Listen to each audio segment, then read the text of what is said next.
Hoje eu vou falar sobre narcisismo. O que é narcisismo? É o amor excessivo de uma pessoa por ela mesma. Provavelmente você já conheceu algumas pessoas com essa característica. O que muitos não sabem é que esse é um conceito da psicanálise muito discutido por vários estudiosos. Primeiramente, vale lembrar que a palavra narcisismo faz referência a um mito. De acordo com o poeta romano Ovídio, obra de Metamorfose, Narciso era um rapaz muito belo. Certo dia, seus pais procuraram o oráculo Tiresias para descobrir o futuro de seu filho. Souberam que ele teria uma vida longa caso não viesse o seu próprio rosto, caso não visse o seu próprio rosto. Narciso, no mito grego, apaixona-se por si mesmo. Apaixona-se pelo reflexo de sua imagem nas águas de um rio. Narciso vai se curvando na direção da água, e por conta desse mito deu o nome de Narcisius, ou Narciso, uma flor que costuma nascer às margens de rios ou lagos e que tomba em direção à água.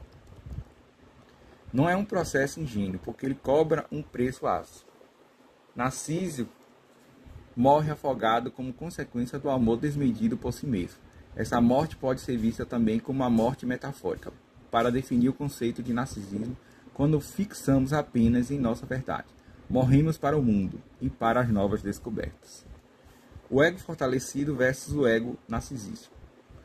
Todos nós somos um pouco narcísicos.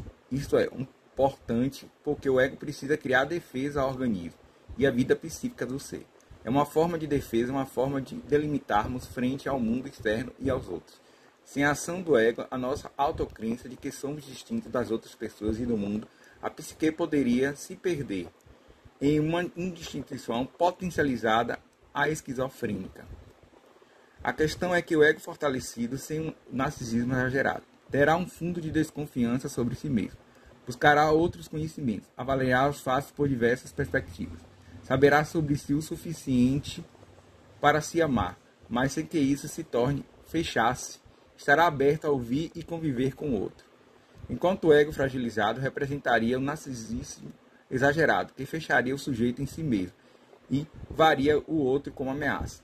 Como resultado, é recorrente a pessoa narcisista fazer elogios desmedidos ou utilizar-se de outras pessoas, principalmente focando em seus objetivos pessoais, ou demonstrar agressividade quando questionado ou contrariado. A terapia psicanalítica tem como uma de suas principais conquistas o processo de fortalecimento do ego, superando ou amenizando o narcisismo. Narcisismo na psicanálise. A palavra narcisismo foi utilizada pela primeira vez na área da psicanálise pelo alemão Paul Knight, em 1899. Seu estudo sobre as perversões sexuais fez ele o uso desse termo para nomear o estado de amor de uma pessoa por si mesma. O narcisismo para Freud. Para Freud, o narcisismo é uma fase de desenvolvimento das pessoas. É um estágio em que verifica a passagem do autoerotismo, ou seja, do prazer que é concentrado no próprio corpo, para a eleição de outro ser como objeto de amor. Para essa transição é importante porque o indivíduo adquire a habilidade de conviver com aquilo que é diferente. O que é narcisismo para Freud? Narcisismo é mais do que uma simples autoadmiração. A análise do narcisismo pode levar a uma compreensão mais profunda da personalidade. A teoria dos estados do desenvolvimento psicossexual de Freud pode oferecer insights valiosos. O narcisismo é frequentemente ligado à fase fálica, quando a criança começa a descobrir seu próprio corpo. Essa passagem é denominada por Freud como narcisismo primário. É o momento que o ego é eleito como objeto de amor. Ele se diferencia do autoerotismo, que é uma fase em que o ego ainda não existe. Quando essa fase é mal resolvida, pode levar a um narcisismo exagerado. De acordo com Freud, todas as pessoas são narcisistas em certo ponto, já que elas contêm em si uma pulsão de autoconservação. Então, o narcisismo pode ser considerado em um espectro. Em um extremo, temos o narcisismo saudável, em que a pessoa tem uma autoestima saudável. No outro, o narcisismo patológico, que pode levar a transtorno de personalidade e tensões específicas ao sujeito narcisista. Narcisismo primário é o amor próprio inicial, considerado uma fase normal do desenvolvimento humano. Narcisismo secundário refere-se ao narcisismo que surge mais tarde na vida, muitas vezes como resultado de traumas.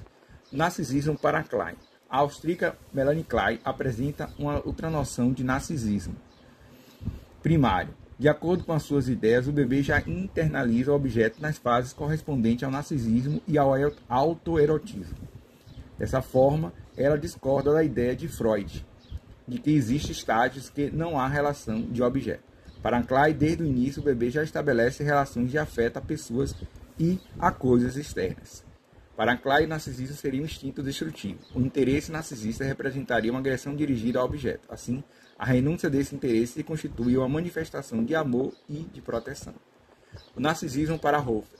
De acordo com Rosen, o narcisismo protege o psiquismo. Isso porque ele permite que o sujeito continue uma imagem íntegra de si mesmo. O narcisismo para Lacan. O psicanalista Jacques Lacan também estudou narcisismo. Segundo ele, o bebê, quando nasce, não se conhece e, por essa razão, se identifica com a imagem do filho que a sua mãe gostaria de ter. Esse movimento é chamado pelo psicanalista de suposição do sujeito. Dessa forma, pode-se afirmar que, nessa fase, a presença do outro é fundamental. No entanto, no momento em que o sujeito observa seu próprio reflexo no espelho, ele passa a se reconhecer na imagem refletida, que ele acredita ser real. Nesse estágio, o eu se identifica a partir da imagem do outro.